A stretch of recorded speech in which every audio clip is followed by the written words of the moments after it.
Good morning, friends. I greet you in the wonderful name of Jesus Christ. This is your friend Rossi Rousseau, evangelist. And today I'm talking about good versus evil. And I'm talking about a spiritual heart transplant. I want to tell you that during my dark years without Jesus, for many years, for 40 years, my mom preached for me in a non-judgmental way. In particular, many times about Romans 12 verse 21. And I want to read for you that verse in the New King James Version. Do not be overcome by evil, but overcome evil with good.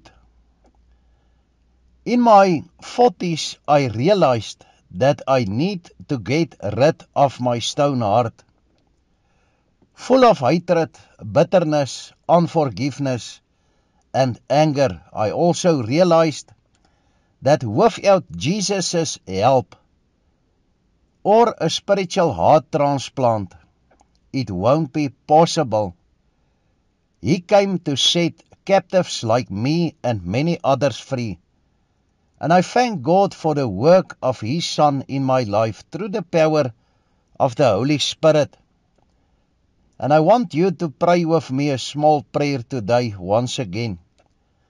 Heavenly Father, I pray for people with spiritual chains in their lives. Chains of hatred, bitterness, anger, unforgiveness.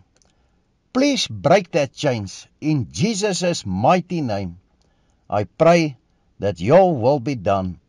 Hallelujah. Amen.